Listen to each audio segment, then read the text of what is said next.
Nous sommes donc privés de tout témoignage. La déposition de M. Willis n'est pas seulement vague, elle n'a aucune substance.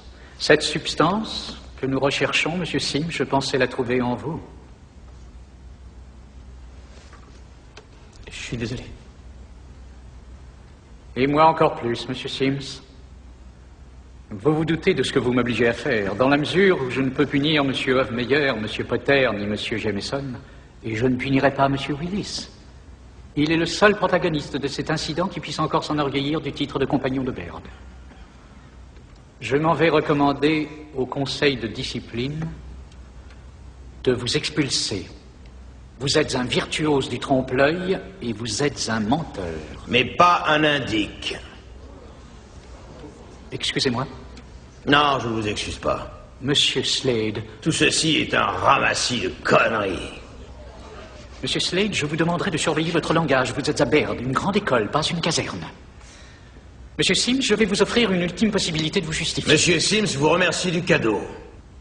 Monsieur Sims n'en a rien à branler d'être estampillé ou pas compagnon de Baird. Hein. C'est quoi cette secte? Qu'est-ce que c'est que votre devise, hein? Messieurs, il faut balancer vos camarades et assurer vos arrières, faute de quoi nous vous clouerons au pilori. Mais quoi, comme on dit, quand les choses tournent au vinaigre, il y en a qui baissent leur froc et d'autres qui montent la garde. Hein. Ici Charles qui brave la tourmente et là Georges qui se cache dans les jupes de papa. Et vous, qu'est-ce que vous faites? Vous récompensez Georges et vous sacrifiez Charles. Avez-vous terminé, Monsieur Slade? Non, je commence à peine à m'échauffer.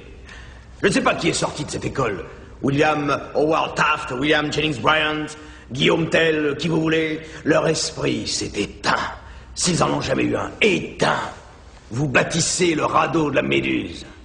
Un vaisseau pour cafards aquatiques. Et si vous croyez préparer ces marins d'eau douce-là à être des hommes, vous vous mettez le doigt dans l'œil. Parce que j'affirme que vous tuez l'esprit même que cette institution prétend faire naître. Tout ça, c'est du pipeau. Qu'est-ce que c'est que cette comédie que vous mettez en scène? Le seul qui a de la classe dans cette farce est assis à côté de moi. Et je suis venu vous le dire, l'âme de ce garçon est intacte. Elle n'est pas négociable, là-dessus, aucun doute. Une des personnes présentes, et je ne dirai pas qui, a voulu l'acheter.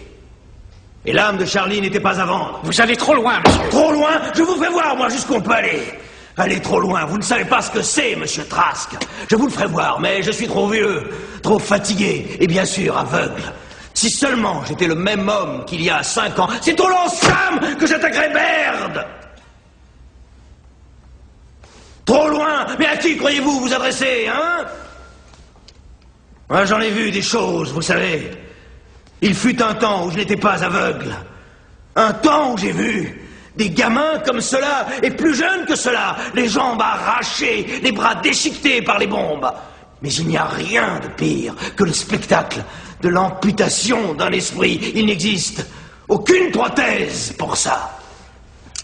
Vous croyez simplement renvoyer ce splendide fantassin dans ses foyers au bout de l'Oregon, la queue entre les jambes pour tout salaire? Moi, je dis que vous êtes en train d'exécuter son âme. Et pourquoi? Parce qu'il n'est pas compagnon de Baird. Compagnon de Baird. Faites-lui du mal et on vous appellera les compagnons de merde tout ce temps que vous êtes. Et Harry, Jimmy, Trent, où que vous soyez, allez vous faire foutre. Veuillez vous asseoir, monsieur Slade. Non, je n'ai pas fini. Quand je suis arrivé ici, j'ai entendu ces mots. Berceau des dirigeants du pays. Quand la proue du bateau se brise, le berceau va par le fond et il coule, corps et biens. Vous qui formez des chefs, qui façonnez nos dirigeants, faites bien attention au genre de dirigeants que vous nous préparez. Je ne sais pas si le silence de Charlie est justifié ou non. Je ne suis ni juge ni juré. Mais il y a une chose que je sais. Ce n'est pas quelqu'un qui vendrait père et mère pour se payer un avenir. Et ça, mes amis, ça s'appelle l'intégrité. Ça s'appelle le courage. Voilà quelle est l'étoffe dont nos dirigeants devraient être faits.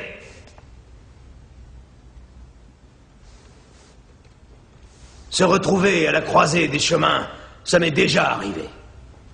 À chaque fois, je savais quel était le bon chemin.